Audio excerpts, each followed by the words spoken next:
Hey kids, wow, can you believe that it's already April? This month we'll be learning all about and celebrating Jesus and everything he has done for us as we get closer to Easter weekend. In our nursery and preschool, we will be learning that Jesus is alive. And in Kidz Zone, you will be learning all about how Jesus changes everything and the importance of humility, putting others first above what we think we deserve. And we hope you have enjoyed staying connected with us online and through our social media platforms. Parents, if you are not already, this is just another reminder to please go and follow us on Instagram at CF Kids and go like our page on Facebook at Christian Faith Kids. We have been posting a lot of fun videos as well as important information to keep your kids connected. We want your kids to know what's going on and what we have planned for them. Now kids, enjoy your service.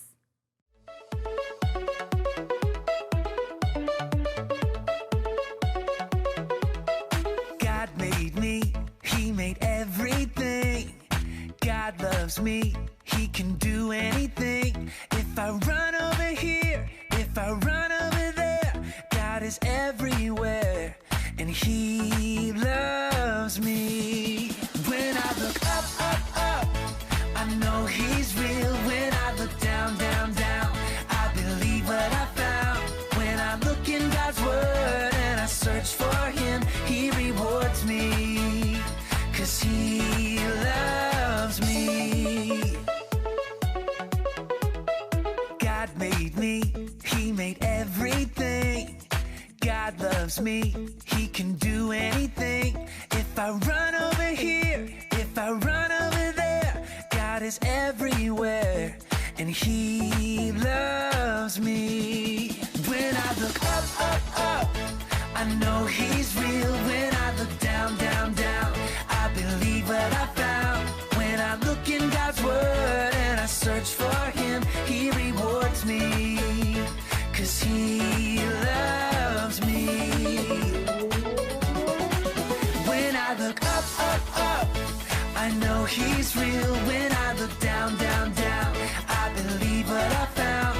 When I look in God's word and I search for him, he rewards me, 'cause he loves me, 'cause he loves me, 'cause he loves me.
Christian Faith Kids, welcome back.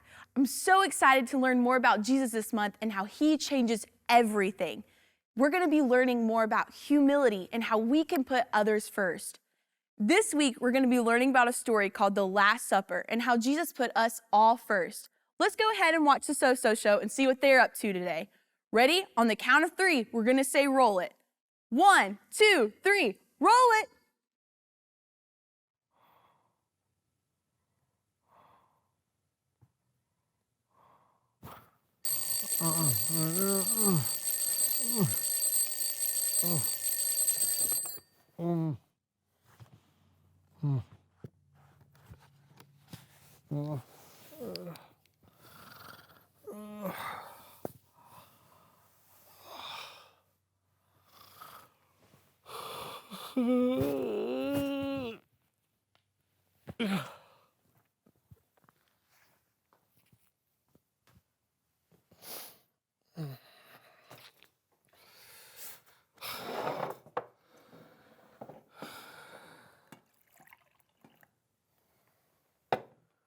Thank you.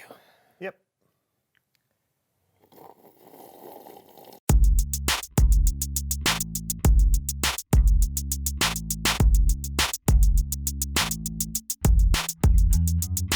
Hello, so-and-so friends. Hey to you and all of our viewers. From near and far. welcome to the So-and-so Show. I'm John. And I'm Brandon. And we have got a show for you today. That we do. Why don't you tell them about it, John? Oh, no, my friend, after you. I insist. No, After you. no, I insist after you.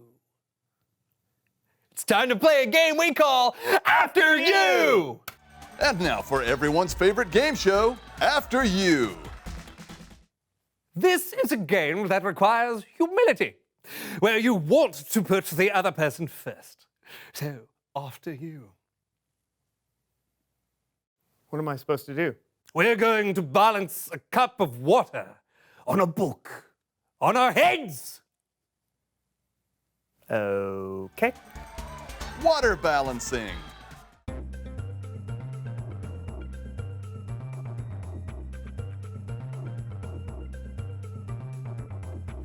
After you, yes!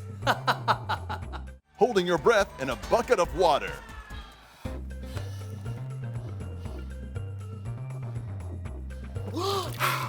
After you! Standing on a box while being hit with a palm frond. After you. After you. After you. After you. Nope.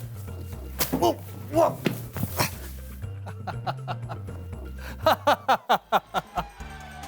Keeping a grape in your mouth. What does it have to do with humility? What? I said, what does this have to... Oh. After you.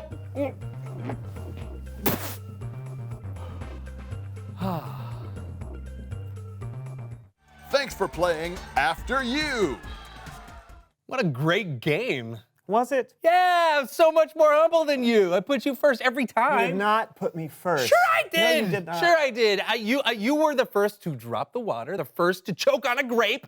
I put you first in the game, which makes me first in putting you first. Wait a minute. Maybe I should have put you first by telling you to put me first. But if you put me first, because I let you put me first, I'd still be first at putting you first, which means, oh! It was you who were putting me first all along. Well played, Brandon. Well played. Uh-huh. It's Bible story time with Kellen.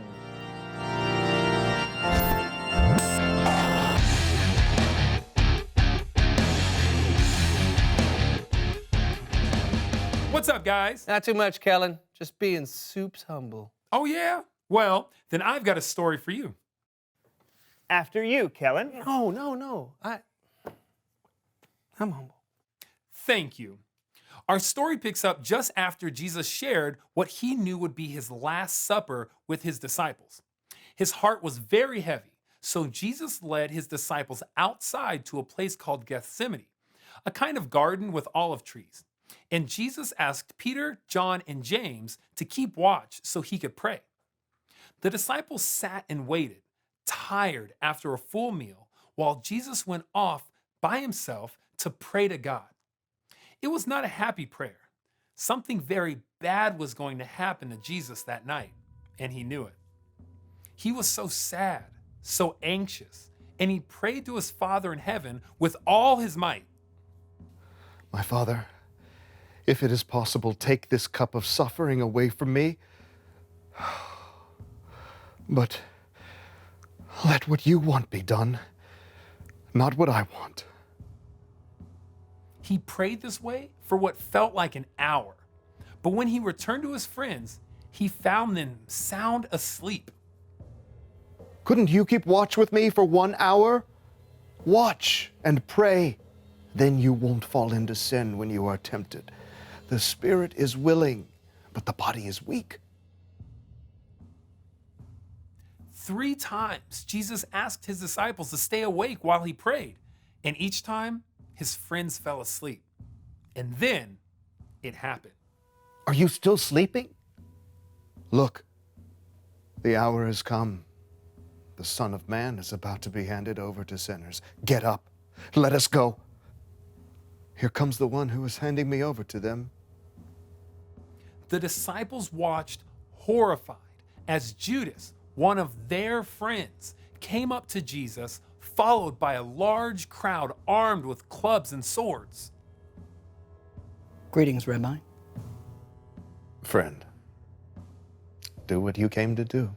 Judas went to Jesus at once and kissed him. This was Judas' signal to the armed men that Jesus was the one they should arrest. When they saw the signal, they grabbed Jesus. That's when Peter leapt into action. Peter took out a sword and lifted it. He swung the sword at the servant of the high priest and cut off his right ear. Yeah. Go, Peter. Woo! Yes! And then Jesus' disciples fought off the armed men and brought Jesus safely back home. Thanks for the story, Kellen. Yeah. Actually, that's not exactly what happened. Oh, don't ruin this happy ending for me, Kellen. So Peter cut off the servant's ear. But then, before things got completely out of hand, Jesus spoke out to the angry crowd. Put your sword back in its place. All who use the sword will die by the sword.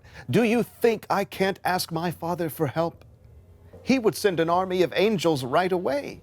But then, how would the scriptures come true? They say it must happen in this way. Then Jesus touched the man's ear and healed him. But Jesus' disciples, his friends, ran, leaving Jesus alone. He was arrested and taken away. To be continued. That's not happy at all. I know, but that's what happened. In fact, things got even worse after that. Worse? I don't get why Jesus was arrested in the first place. He didn't do anything wrong. True. And if he could have called an army of angels to save the day, why didn't he do that? Well, it's like what Jesus said when he was praying. He told God, "Let what you want be done, not what I want." Sure, he didn't deserve to be arrested. And sure, he could have easily done something miraculous to save himself. But Jesus knew that God had a bigger plan, so he put God first. And really, by putting God first, he was putting us first, because we were the reason God sent Jesus in the first place. Oh, so it is a happy ending? You'll have to wait until next time to find out. Ah, rats. Or, you could ask somebody how it ends, or read it in the Bible. It's a very famous story. Great idea, Kellen. Thank you for the story. Yeah, thanks. No problemo. I'll see you guys later. Later. Okay, so now we know where to turn to find out how to put others first. Yeah, the After You game. Oh, Jesus. Oh, right. Jesus. Jesus put his friends first, even though they fell asleep when they should have been keeping watch. His enemies, too. He actually healed one of the guys who came to arrest He him. put everyone first, which brings me to a question. Go reveal the question. How do you put others first? By letting them order before me at a restaurant. Oh, yeah, or by watching what someone else wants to watch on TV. Oh, see, that's why You sat through 14 hours of baking shows with me last week. Yeah, and I still don't know what fondant is. You know what? You win, friend. You win, my friend. You are definitely the most humble person Not alive. a competition. Well, you're number one. No. You're number one. You're number one. No, you're putting me first, so I'm number one. No, you're number two. You're number two. Talk about it together. You're number two. How do you put others first? And we'll see you next time on the So-and-So Show. Can we go now? Oh, after you. Okay. Ah, see? Now I'm number two. I'm number two. I'm number two. Wait. Ancient Romans used to use grapes as earplugs. I can't hear you. I've got a grape in my ear.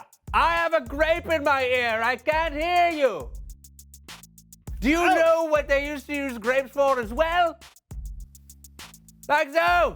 When they swim. Oh, you knocked one of my. I can hear. I can hear.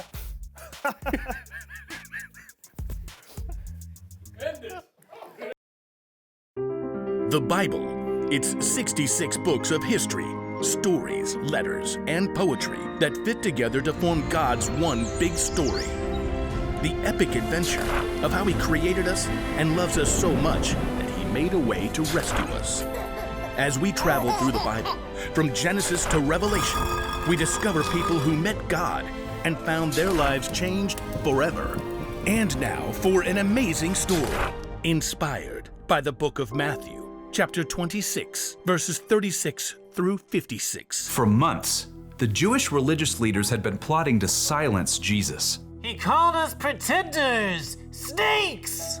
On the Sunday before Passover, Jesus entered Jerusalem to great cheers from the crowds. Blessed is the one who comes in the name of the Lord! But even as the crowds swarmed in to see what Jesus would do and say, one of Jesus' closest followers, Judas, went to the religious leaders with a very sneaky plan. What are you willing to give me if I deliver him over to you? How about a cool 30 pieces of silver? Jesus knew these plans, but he also knew that his mission was to face those who hated him and let them take him without defending himself. He prepared his closest friends for this during a Passover meal, and then afterwards led them out of the city toward the Mount of Olives. Judas had already left them. In a little while, you will no longer see me. Then after a little while, you will see me. I came from the Father and entered the world. Now I am leaving the world and going back to the Father. The air cooled as the evening darkened. This very night, you will all turn away because of me. Peter, the most outspoken of Jesus' friends, quickened his step and tightened his hand on the sword he was carrying. All the others may turn away because of you, but I never will. What I'm about to tell you is true. It will happen tonight. Before the rooster crows, you will say 3 times that you don't know me. I may have to die with you, but I will never say I don't know you. Me too. Same. By the time Jesus and his friends reached the Garden of Gethsemane, they were exhausted. Sit here while I go over there and pray. As the other disciples settled in on the cold, rough ground, Jesus took Peter, James, and John along with him to a grove of ancient olive trees. The weight of what was coming pressed down on him. My soul is very sad. I feel close to death. Stay here. Keep watch with me. We're here for you. We got this. Prayers. The 3 friends found seats among the knotted tree roots, and Jesus went on a little further. Then suddenly, he fell down on the ground, face first into the dirt. Words poured out from deep inside. My Father, if it is possible, take this cup of suffering away from me. But let what you want be done, not what I want. After a short time, Jesus returned to his friends. They had all fallen into restless sleep. Jesus touched Peter's arm.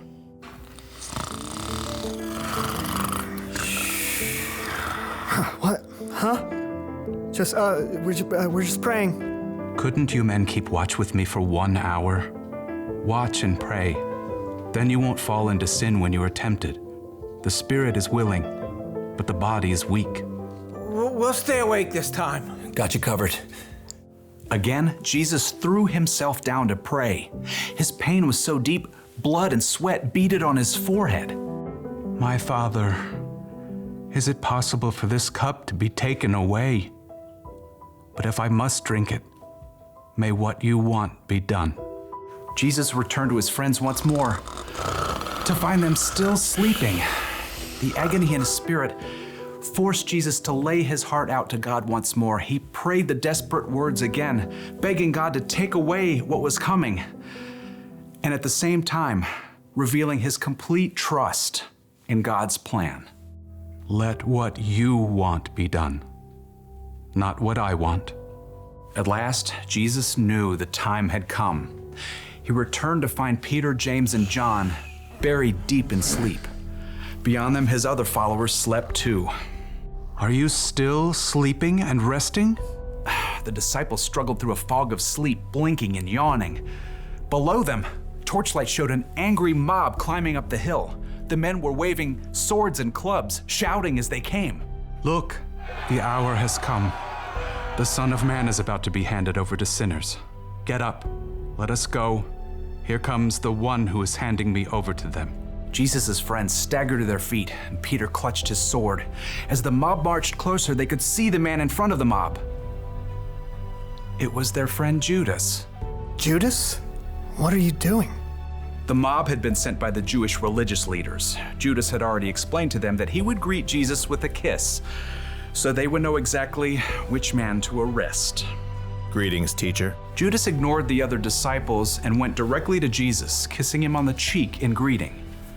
Jesus drew back and looked Judas directly in the face. Friend, do what you came to do. The mob surged forward as the disciples just stood there, frozen and confused. As men grabbed Jesus, Peter suddenly sprang to life, awkwardly drawing his sword. Should we use our swords? Peter didn't wait for an answer, but he struck out wildly. His blade sliced right through the ear of the high priest's servant. Oh! Stop this! Jesus touched the servant's ear. Immediately, he was healed. Put your sword back in its place. Do you think I can't ask my Father for help? He would send an army of more than 70,000 angels right away. But then how would the scriptures come true? They say it must happen in this way. Jesus turned back to the mob and the men who held him. They hovered there, uncertain, in the flickering light of their torches. Am I leading a band of armed men against you? Do you have to come out with swords and clubs to capture me? Every day I sat in the temple courtyard teaching, and you didn't arrest me. But all this has happened so that the words of the prophets would come true. No one could respond to Jesus. Instead, they arrested him and led him away. And his friends who said they'd be with him through anything ran away. Jesus made the choice that would bring life to everyone, but that would cost him everything.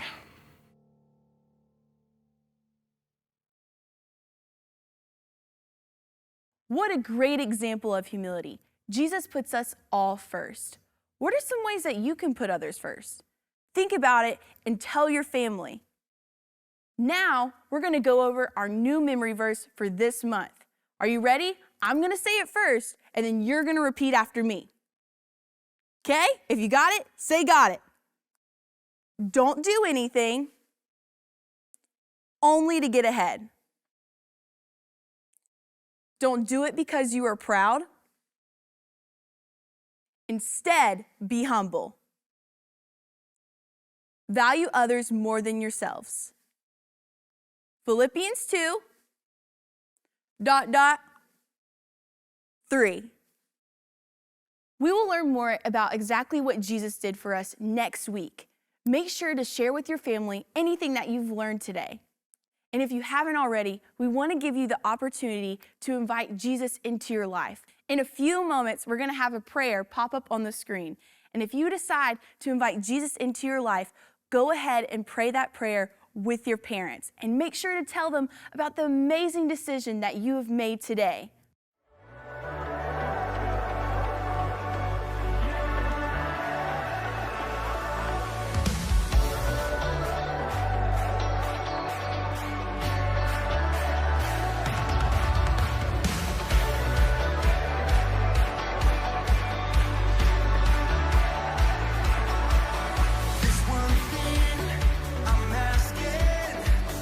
One thing I'm needing.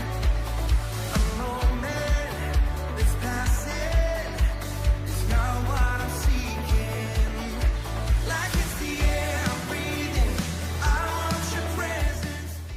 I'm so excited about this month and to learn more about Jesus together. This week, be thinking of ways that you can put others first. I'll see you guys next week.